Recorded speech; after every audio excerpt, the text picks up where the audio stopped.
여러분 안녕하십니까? 5월 27일 금요일 뉴스투데이 강원입니다.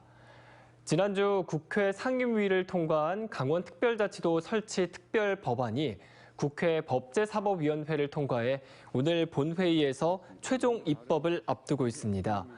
국회 법제사법위원회는 어제 전체 회의를 열어 강원특별자치도 설치 등에 관한 특별법안을 수정 가결했습니다. 유상범, 송기현 등 강원도 출신 국회의원들은 정부의 규제로 발전이 가로막힌 강원도가 이 법의 제정과 후속 특례 조치로 발전의 전기를 마련해야 한다고 밝혔습니다. 이에 따라 오늘로 예정된 국회 본회의를 통과하면 강원특별자치도 설치 등에 관한 특별법안이 제정돼 내년 강원특별자치도가 공식 출범하게 됩니다. 제8회 전국 동시지방선거 사전투표가 오늘과 내일 이틀 동안 도내 194개의 투표소에서 펼쳐집니다. 일반 유권자는 오전 6시부터 오후 6시까지 신분증을 가지고 전국 어디서나 가까운 사전투표소에서 투표하면 됩니다. 코로나19 확진자는 사전투표 2일 차인 28일 일반 유권자들이 퇴장한 뒤 오후 6시 30분부터 8시까지 투표할 수 있습니다. 사전투표에 참여하는 유권자는 투표용지 7장을 한꺼번에 받아 기표한 뒤 투표함에 넣으면 됩니다. 강원권 3사를 포함해 도내 5개 언론사가 함께 실시한 지방선거 여론조사 결과입니다. 현직 단체장이 나란히 3선에 도전하고 있는 삼척시장과 양양군수 선거는 온도차가 확연한데요.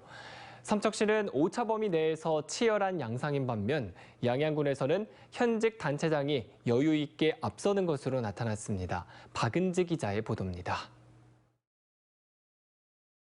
삼척시장 선거 출마자 누구에게 투표하겠냐고 물었습니다. 더불어민주당 현직 김양호 후보가 40%, 국민의힘 도전자 박상수 후보가 42.7%로 3%포인트도 안 되는 오차범위 내에서 접전입니다. 지난 선거에서 도내 시장 군수 가운데 가장 많은 득표를 얻고 재선에 성공했던 김양호 후보는 거센 도전에 진땀을 흘리는 모양새입니다. 김양호 후보는 40대 이하에서 박상수 후보를 앞섰지만 50대 이상에서는 박상수 후보가 더 많은 지지를 받았습니다. 무소속 안호성 후보는 4.2% 지지를 받았고 투표할 후보가 없거나 모름, 무응답은 11.8%였습니다. 삼척시의 시급한 현안으로는 응답자 절반 이상이 제천 삼척 동서고속도로와 강릉 삼척 KTX 등 교통망 구축을 꼽았습니다. 역시 현직 군수가 3선에 도전하는 양양군의 상황은 좀 다릅니다. 더불어민주당 김정중 후보가 26.6%, 국민의힘 김진아 후보는 56.7%로 현직인 김진아 후보가 30.1%포인트 차로 여유 있게 앞섰습니다. 연령별로는 40대에서 김정중 후보 지지가 높았지만 다른 모든 연령대는 김진아 후보가 앞섰습니다. 다만 18세에서 29세 젊은 응답자의 40.7%는 투표할 후보가 없다고 응답해 최종 결과에 변수가 될 수 있을 전망입니다. 양양군의 현안을 묻는 질문에는 40대 이하에서 양양국제공항 활성화를, 50대 이상은 오색 케이블카 조기 추진이라고 응답했습니다. MBC 뉴스 박은지입니다. 다음은 평창군수 선거입니다. 4년 전에 맞붙었던 두 후보의 재대결로 관심이 높은데요. 국민의힘 심재국 후보가 더불어민주당 한왕기 후보의 오차범위 밖 우위를 나타냈습니다. 보도에 조성식 기자입니다. 4년 전 단 24표, 전국 최소 득표차로 당락이 갈렸던 평창 군수선거.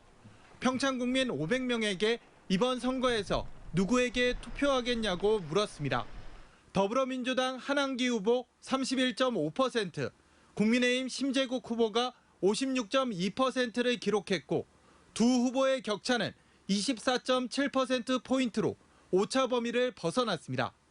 무소속 최호영 후보는 0.5%, 투표할 후보가 없거나 모른다는 응답이 11.8%로 조사됐습니다. 모든 연령에서 심재국 후보의 지지도가 한왕기 후보보다 높았고 특히 60세 이상에선 2배 이상의 격차를 나타냈습니다. 평창읍과 미탄, 박림, 봉평면이 포함된 도의원 1선거구와 대관령과 진부, 대화, 용평면으로 구성된 도의원 2선거구 모두 심 후보가 우위를 가져갔습니다. 정당 지지도는 더불어민주당 23.9%, 국민의힘 51.5%, 정의당이 3.3%이며 지지할 정당이 없거나 모른다는 응답도 21.4%에 달했습니다. 4년 전에도 그리고 지금도 정권 교체의 여파가 지선까지 영향을 미치는 모양새를 띠고 있습니다. 지역에 가장 시급한 현안을 묻는 질문에는 산림 수도에 걸맞는 관광지 조성이 35.6%로 가장 높았고 바이오 신도시 조성과 동계올림픽 유산 활용이 뒤를 이었습니다. 침체된 지역을 활성화해야 한다는 주민들의 바람이 고스란히 반영된 결과로 분석됩니다. 이번 여론조사는 강원 지역 5개 언론사가 한국 리서치에 의뢰 지난 16일부터 5일간 실시했으며 95% 신뢰 수준의 표본 오차 플러스 마이너스 4.4%포인트입니다. 자세한 사항은 중앙선거 여론조사 심의위원회 홈페이지를 참고하면 됩니다. MBC 뉴스 조성식입니다. 이번에는 양구군수 선거 여론조사 결과를 살펴보겠습니다. 더불어민주당 조인묵 후보와 국민의힘 서응헌 후보, 그리고 무소속 최지붕 후보와 김철 후보 이렇게 4파전으로 진행되고 있는데요. 국민의힘 서응원 후보가 오차 범위 바깥에서 우위를 달리고 있는 것으로 조사됐습니다. 이승연 기자가 보도합니다. 양구군수 후보 지지도입니다. 더불어민주당 조인묵 후보 24.8%, 국민의힘 서응원 후보 38.3%, 무소속 최지붕 후보 5.1%, 무소속 김철 후보 17.1%입니다. 1, 2위 후보의 지지도 차이는 13.5%로 서 후보가 선두를 달리고 있습니다. 연령별 지지도에서는 10대와 20대는 조 후보와 서 후보가 오차 범위 안에서 접전 양상을 보이고 있지만 나머지 연령에서는 서 후보가 오차 범위 밖에서 우세했습니다. 양구 군민들은 지역의 시급한 현안으로 30.3%가 이전한 군부대터의 개발을 선택했고 스포츠 대회와 관광객 유치, 대형 산불 피해 복구, 해안연 무주지 문제 해결이 뒤를 이었습니다. 또 윤석열 대통령의 국정 운영 기대감을 묻는 질문에는 응답자의 69.1%가 잘할 것이라고 답해 잘 못할 것이라고 답한 시민보다 3배 가까이 많았습니다. 이번 여론조사는 MBC를 포함한 도내 5개 언론사가 한국리서치에 의뢰해 지난 16일부터 20일까지 5일 동안 조사했고 표본 오차는 플러스 마이너스 4.4%포인트이며 자세한 사항은 중앙선거 여론조사 심의위원회 홈페이지를 참조하면 됩니다. MBC 뉴스 이승연입니다. 어제는 강원도 교육감 후보로 나선 주자들 가운데 초청 대상이 아닌 두 후보의 초청 외 토론회가 열렸습니다. 민성숙 후보와 조백송 후보는 강원교육 공약을 제시하며 유권자들의 지지를 호소하고 나섰습니다. 김도균 기자입니다. 교육 격차 해소와 공교육 정상화 방안을 묻는 질문에 두 후보는 접근 방식부터 달랐습니다. 유초등, 중등, 고등교육이 원스톱으로 지역 지원 교육청에서 신속하게 이루어지도록 하겠습니다. 스마트 디지털 학교 플랫폼을 구축하겠습니다. 교사에게 그 수업권과 학생 지도권을 완벽하게 이제 보장을 하는 것이 일단 학교 수업이 정상적으로 이루어질 수 있는 그런 방안이 되겠습니다.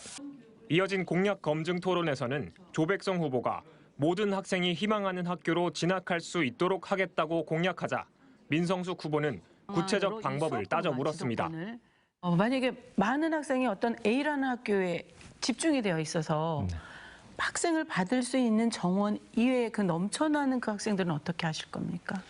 현재 50% 배정 방식으로 선지원 배정 방식으로 추진하는 상태에서도 보면은 뭐 특정 학교에 정원 이상으로 많은 학생들이 지원하는 그런 사례는 나타나고 있지 않습니다. 주도권 토론에서는 민 후보가 제시한 모든 학교 수영장 건립 공약에 대해 조 후보가 실현 가능성에 의문을 제기했습니다. 이 수영장을 관리하는데 굉장히 어려움이 있고요. 또 비용도 많이 수반되고 있어서 모든 학교에 수영장을 만든다? 이게 어떻게 실현을 할 계획이신지. 내 목숨은 스스로 내가 지킬 수 있게 그런 환경 구성을 해주고 싶은 거죠. 관리와 비용에 관한 문제인데요. 수영장을 마을이 같이 운영한다면, 사용한다면 가능한 일입니다. 마무리 발언에서 두 후보는 소신과 개성을 드러내기도 했습니다. 정당도 관여할 수 없는 교육감 선거에 노조가 개입한 명백한 선거 부정 행위입니다. 특정 단체의 지지를 요청하지도 않고 받지도 않을 것입니다. 매일이 푸르단다 너희들 세상.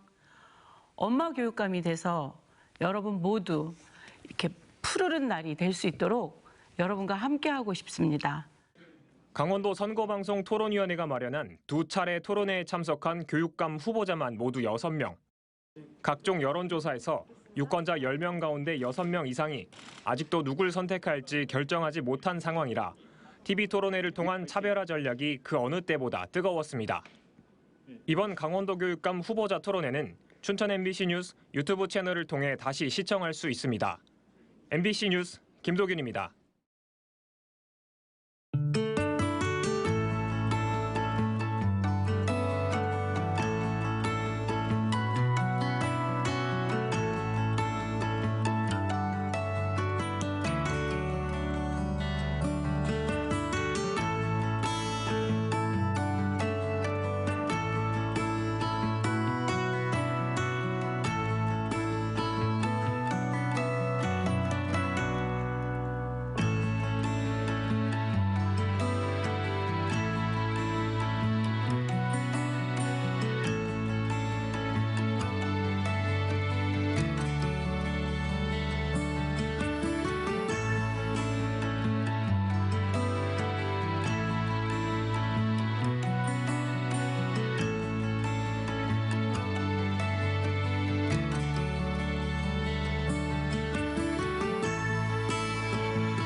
지난해 10월 인제군 양돈 농가에서 아프리카 돼지열병이 발생한 지 7개월 만에 홍천 양돈 농가에서 또다시 감염된 돼지가 발견됐습니다.